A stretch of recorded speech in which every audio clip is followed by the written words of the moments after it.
Maintenant, je laisse la parole à Yannick Jacquemart qui va nous présenter le point de vue du gestionnaire de réseau pour mettre en évidence les méthodes d'analyse des options de flexibilité. Merci. Surtout que c'est d'amener un éclairage européen. Alors, une présentation, je vais passer assez vite sur certains transports. Beaucoup de choses ont été dites, notamment, j'adhère beaucoup au discours de complémentarité. Je ne suis pas venu pour vous dire que le réseau remplace le stockage, mais pour dire qu'on aura besoin de tout. La vraie question qui va se poser, c'est comment on trouve le bon équilibre. Et puis moi, une des choses qui me soucie le plus, c'est comment on fait une transition énergétique au moindre coût. Parce que quand même, on ne peut pas être schizophrénique et on a généralement des discours, une fois sur la compétitivité de l'économie, une autre fois sur le pouvoir d'achat des ménages, et à d'autres moments on dit il n'y a qu'à faire l'innovation et puis tout va marcher. Et il y a un moment où il va falloir que quand même tout ça arrive à un système qui fonctionne. Dans la série, il y a quelques vérités qui sont bonnes à remettre. J'en remets juste une par rapport à ce qui était dit ce matin, mais tout à fait en complément avec ce que vient de dire notamment David Marchal. Alors, j'avais fait une présentation qui était basée sur le réseau, on s'appelle RTE au départ, et en disant qu'est-ce que ça amène avec le stockage. Simplement, le réseau, tous les problèmes qu'on cite, l'intermittence, etc., c'est quand même des problèmes qu'on connaît depuis toujours en électricité. C'était pas tellement sur la production, c'était surtout sur la consommation, mais c'est pas le début des aléas dans un système électrique, et c'est un peu notre métier à RTE de gérer toutes ces complexités, ces aléas. Le réseau, ça permet deux foisonnements, j'insiste juste là-dessus. Juste pour préciser que le stockage n'en permet qu'un, ça ne veut pas dire qu'encore une fois, il faut que du réseau, mais on ne résoudra pas tout avec du stockage, ça a été dit, et tout le local ne marchera pas. Je suis très content que tout le monde l'ait dit, mais je renforce cette porte ouverte. Mais pour reclarifier les choses, un réseau, ça permet un foisonnement à la fois temporel et géographique. En tout cas, à travers la géographie, de bénéficier du foisonnement entre toutes les consommations. Au départ, c'était ça, qui était essentiellement variable. Chacun n'appuie pas sur l'interrupteur à la même heure, et fort heureusement, on ne saurait pas faire. Mais via le réseau, on adresse une demande foisonnée à l'ensemble d'un parc de production. Maintenant, ça a été dit tout à l'heure très bien, ce qui nous intéresse, ce n'est pas la demande en tant que consommation, c'est la demande moins l'énergie dite fatale, ou en tout cas très économique. Historiquement, il y avait un hydraulique au fil de l'eau, considéré comme fatal, qu'on retranchait de la demande. Maintenant, il y a des renouvelables qu'on rajoute parce que, pour des raisons évidentes, mais un coût marginal nul. Donc, tout simplement, voilà, c'est le même problème, avec une acuité différente, naturellement, et qui va augmenter, on l'espère, au fur et à mesure que la transition énergétique arrive.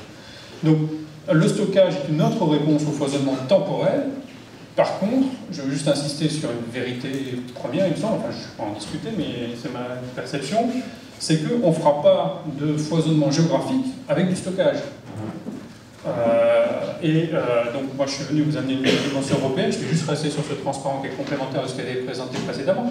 Ça a été dit par David Marchal, mais quand on dit les potentiels, si on veut les utiliser au mieux, et notamment si on veut avoir un système électrique et donc une énergie au moindre coût, ce qui est quand même la fonction qu'on a assurée globalement en France depuis 60 ans et plus, pour avoir une énergie au moindre coût, il faut utiliser au mieux les potentiels, qui soient techniques, la meilleure technologie à un moment donné au moindre coût, mais aussi, on sait bien que l'efficacité, notamment pour le renouvelable, va dépendre de la localisation. Mais c'était aussi le cas du temps du thermique. On mettait les centrales à charbon près des mines de charbon, on tenait compte du coût du transport de la matière première, etc. Donc, ce sont juste des vérités économiques toutes simples. Sur cette carte-là, très stylisée naturellement, on rappelle quelques évidences, c'est-à-dire le soleil est au sud en Europe, bon, jusque-là ça va à tout le monde. Le vent, c'est pas uniforme, il y en a beaucoup autour de la mer du Nord, pour faire simple. Les îles britanniques, qui sont très peu reliées au reste de l'Europe, sont la principale source d'éolien en Europe, que ce soit offshore ou que ce soit onshore. Il y a des potentiels de stockage avec des technologies éprouvées, notamment hydrauliques, qui sont énormes en Scandinavie, qui sont très importants dans les Alpes, et il en reste encore un peu. Relier tous ces éléments-là, c'est la première base de mutualisation des aléas. Alors ça se fait via le réseau de transport, ça se fait via le développement très important d'interconnexion, je vais en parler un tout petit peu. Mais voilà, ça a été dit ce matin, j'insiste pas, le stockage local ne résoudra pas tout. Et d'un point de vue géographique, les capacités de stockage, aujourd'hui, celles qui sont les plus à même de faire du stockage massif, dans l'attente du développement éventuel de choses plus distribuées, c'est quand même de l'hydraulique ou des stockages à air comprimé, mais dans des sites particuliers, qui sont eux aussi géographiquement implantés à certains endroits en Europe. Donc on est quand même dans la même problématique au départ que celle qui était historique de relier des centres de consommation à des centres de production. On met des centres de stockage au milieu du système, mais en tout cas, il faut relier tout ça, et c'est bien en reliant qu'on arrivera. Mon discours, simplement, c'est que quelle que soit la technologie dont on parle, que ce soit du réseau, que ce soit du stockage, que ce soit de la MDE, etc., il faut juste s'arrêter à temps. Il ne faut pas vouloir faire que du réseau, pas vouloir faire que du stockage, que de la MDE. Il y a juste une rationalité économique. Et puis la vraie question qui va rester, c'est comment on coupe ces 4 leviers et comment on trouve, ça a été dit ce matin, on a dit quelque chose qui paraissait plus simple du temps du monopole, c'est-à-dire que du temps du monopole, il y avait un seul acteur qui pouvait faire des arbitrages. En disant, je fais du réseau jusque-là, mais je vais quand même mettre du stockage là, et puis voilà l'optimum que je trouve, je décide, je fais. Ben, aujourd'hui, dans la nouvelle gouvernance, ce qui est clair, et je pense que ça va transparaître toute la journée, c'est qu'on n'a pas les mécanismes, et ce sera discuté j'espère cet après-midi à la table ronde, sur la régulation, on n'a pas les mécanismes pour tenir compte de comment j'ajoute la valeur que je peux avoir sur un réseau de distribution, plus la valeur que j'ai sur un réseau de transport, à la valeur que je peux avoir sur un marché. Aujourd'hui, que ce soit pour le stockage, que ce soit pour la production, que ce soit pour l'effacement, etc., on n'a pas ces mécanismes régulatoires qui permettent de tenir compte de l'ensemble des services procurés par un nouvel équipement sur le système. Voilà, je ne fais pas plus long, ça c'était foisonnement temporel. On m'a demandé de parler d'un autre aspect qui est la politique européenne sur le développement du système, notamment dans le développement des infrastructures, et quelque chose qui peut naturellement intéresser pour aider au développement. Il y a un statut qui a été créé qui s'appelle les projets d'intérêt commun européens, qui concerne essentiellement des infrastructures de transport, mais aussi qui est ouvert, sous certaines conditions, aux infrastructures de stockage. Ce n'est pas forcément très connu, donc je vais apporter cet éclairage complémentaire. Donc, ce que je présente ici, c'est ce qu'on appelle le TYMDP en bon français, c'est-à-dire le plan national européen de développement des infrastructures, qui est publié tous les 2 ans par ENSOE, l'association des GRT européens, qui regroupe la valorisation de l'ensemble des projets en Europe. Alors l'Europe étant étendue comme très large, hein, puisqu'il y a 34 pays, ça regroupe 41 GRT, et qui est un document qui fournit une vision, alors aujourd'hui ça fournit une vision essentiellement à 2030, dans la prochaine version il y aura 2020 et 2030, sur, en gros, le système électrique européen, compte tenu de l'ensemble des transitions énergétiques et des hypothèses dans l'ensemble des pays. Donc c'est pas du tout centré sur la France, c'est fait à la maille nativement internationale, on va dire, et avec une évaluation économique de l'ensemble des projets, c'est-à-dire ça permet de vérifier que l'ensemble des projets de réseau, mais on va voir qu'il y en a certains de stockage, ont bien une valeur dans le système, dans les différentes visions qu'on envisage en 2030. Ce rapport, donc, qui est publié par ENSOE tous les 2 ans, sert de base à la sélection par la Commission européenne d'un certain nombre de projets. Donc, ça a un statut qui a été créé dans un règlement de 2013, qui s'appelle TEN-E, Trans-European Networks Energy, et dans lequel un certain nombre de projets sont sélectionnés, et la nouvelle liste des projets PCI a été publiée, elle est revue tous les 2 ans, et elle a été publiée mercredi dernier, donc c'est très récent.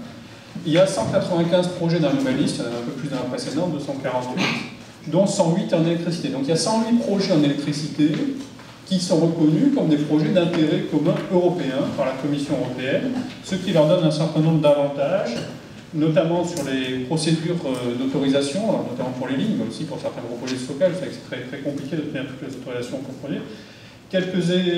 Éventuellement quelques traitements régulatoires facilitants, ça dépend de notre régulateur préféré. Et puis l'accès à certains fonds. Il y a dans le fonds TEN-E environ un peu plus de 5 milliards d'euros d'ici à 2020 dans le budget de la Commission. Et donc il y a des appels à subventions chaque année pour environ 500 millions d'euros et un peu plus pour la suite, soit pour des études, soit pour des travaux sur ces projets-là. Une fois qu'ils sont sélectionnés, ils deviennent éligibles à ces subventions-là. Le règlement donc, qui crée ces projets PCI n'a pas oublié les projets de stockage à la maille européenne. Et par contre, il a mis deux conditions. Parce que ce que je voulais dire, c'est que dans ce plan décennal, ENSOE étudie les projets des GRT, mais étudie les projets de tout promoteur. Donc quelqu'un qui veut faire une ligne privée, marchande, etc., il vient et dit moi j'ai tel projet, je demande à ce qu'il soit évalué dans le plan décennal, et il est évalué avec toutes les conditions d'égalité de traitement, de transparence, et sur les mêmes méthodes et les mêmes outils. Et de la même façon, donc, on va évaluer l'intérêt de projets de stockage avec 2 critères qui sont indiqués dans le règlement européen. C'est des installations qui font plus de 225 MW et qui produisent, qui peuvent stocker plus de 250 GWh par an. Donc, effectivement, ça sélectionne un petit peu. Donc, ce qui fait qu'on est plutôt sur des gros projets, et essentiellement donc, sur l'hydraulique ou du stockage air comprimé. Et aujourd'hui, donc j'ai regardé dans la deuxième liste PCI, donc qui est sortie mercredi dernier, on a aujourd'hui 8 projets hydrauliques.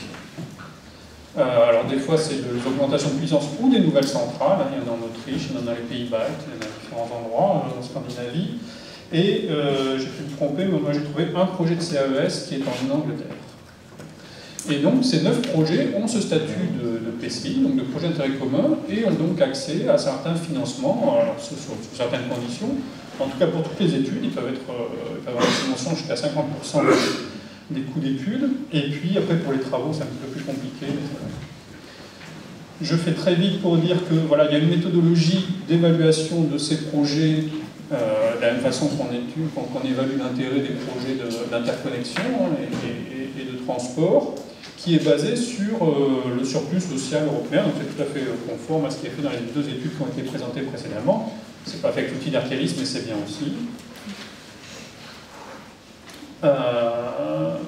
Et puis, donc cette méthodologie, classiquement, ce qu'elle étudie en fait essentiellement, c'est quand même le gain qu'on a en revoyant la courbe de charge ou la courbe de production, et donc à remplacer une énergie par une autre, donc c'est du gain en énergie. Et c'est un peu comme dans le market design, il manque là-dedans 2 éléments qui ont déjà été cités. La capacité, c'est-à-dire la valeur de capacité, c'est évident quand on construit une centrale, si vous faites 1 gigawatt de centrale hydraulique ou autre, évidemment ça peut venir en remplacement de 1 gigawatt de backup de gaz, mais c'est la même chose pour du réseau de transport. Quand on maille le réseau, évidemment on foisonne les courbes de charge, on foisonne les capacités de production, et du coup on a moins besoin de backup, on foisonne le besoin de réserve par rapport à un débat très en vogue actuellement sur les mécanismes de capacité. C'est bien pris en compte dans le mécanisme de capacité français, je le rappelle. Et puis il y a un autre élément qui n'est pas pris en compte, c'est la flexibilité. Quand on va sur ce qui a été présenté, notamment sur tout ce qui est infrajournalier, on est toujours sur des modèles horaires, et on sait bien qu'un certain nombre de projets de stockage rendent des services, services système, beaucoup plus rapides, etc. Et ça, on ne peut pas aujourd'hui le prendre en compte directement dans ces évaluations.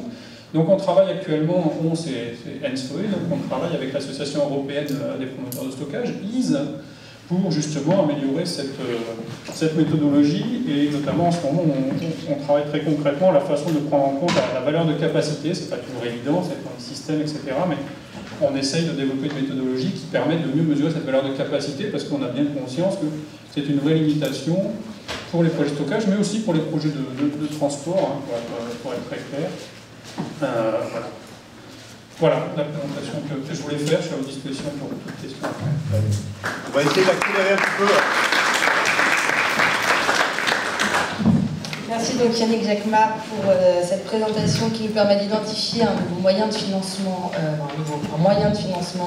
des outils de flexibilité, notamment pour le stockage centralisé.